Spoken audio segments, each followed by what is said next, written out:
Yobe State Police Command has confirmed the detention of a man in custody for his alleged involvement in the death of an 18-year-old girl during a suspected sex romp in the Yobe State Government Lodge. The police revealed the man as Dr. Albash, with whom the girl was in the room before she died. The suspect, while speaking with the police, said the victim was brought by his friends to spend the night with him. He said shortly after rounds of sex, the lady collapsed and died right in the hotel room. The Yobe State Police spokesperson, Abdul Karim Dungu, said Albash is being held for suspected homicide, adding that the man, who claims to be a staff of the Ministry of Police Affairs, reported the case himself at the B Division in Damaturu, the state capital. The police spokesperson, however, noted that they are yet to establish the man as a staff of the Federal Ministry of Police Affairs, as he claimed, adding that he and 4 others are being held in detention. A source close to the government house in Damaturu alleged that Albash had links with Yobe State Governor Maimala Buni. That was how he had access to the government lodge where the incident happened. Giving further details on the matter, a report monitored by Niger News on the Punch has it that one of the friends of the deceased, who spoke on condition of anonymity, explained that there was a foamy substance at the corners of her mouth, suggesting she was either poisoned or sexually abused. Another friend of the dead lady added that when they discovered their friend was dead and went to the police station to report her death, they discovered the man she was in the hotel room with before passing away had already reported the case. Until her death, the deceased was believed to be a student of one of the tertiary institutions in Yobe and lived in Damaturu, the state capital. The police noted that investigation into the matter has commenced, while the body of the girl has been deposited at the State Specialist Hospital Damaturu for post-mortem examination.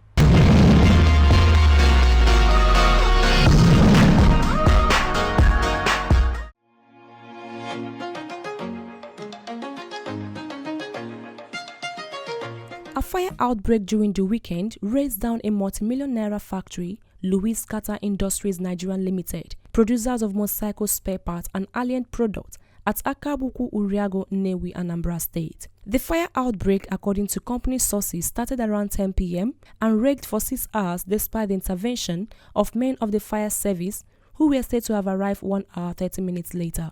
Commenting on the incident, the general manager of the company, Mr. Ndubisi Okoli, said the company's security men alerted him and informed him that the magnitude of the fire could not be put out by fire extinguishers at the factory, and prompted him to dial emergency number 112 with a response that saw the arrival of the firefighters. Mr. Okoli alleged that the fire was caused by Enugu Electricity Distribution Company EEDC high-tension cable that exploded and sparked off fire to the section of the factory, which he said destroyed raw materials and crushing machines worth over 500 million naira, as the building was completely razed, though no life was lost. In his reaction, owner of the factory and chairman chief executive officer of Louis Carter Group of Companies, Chief Louis Onwubonu, said the fire incident had caused a huge loss to the company that had hundreds of workers at the section that got burnt in its employ.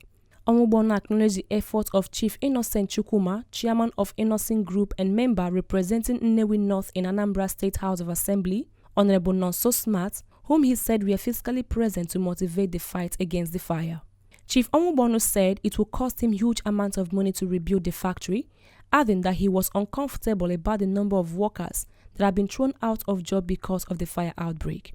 He, however, appealed to Governor Willie Obiano of Anambra State to come to the aid of the company, saying if the governor could reconstruct an access road that leads to the company from the major highway, it will ease up his burden in this great loss.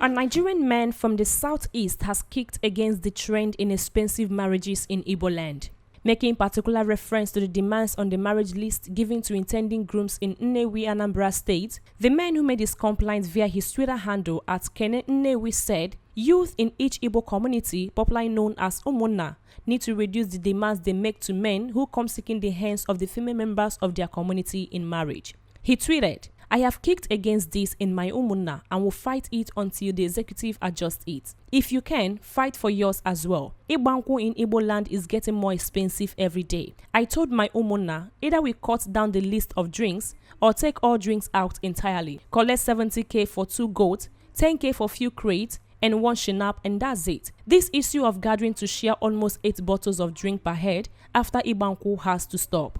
A Twitter handle replied by saying, African culture they make things too hard these days. Kene disagreed, saying it is the greed in this generation that has led to the expensive wedding list. Not African culture, but a generation greediness. Our ancestors never had it this way.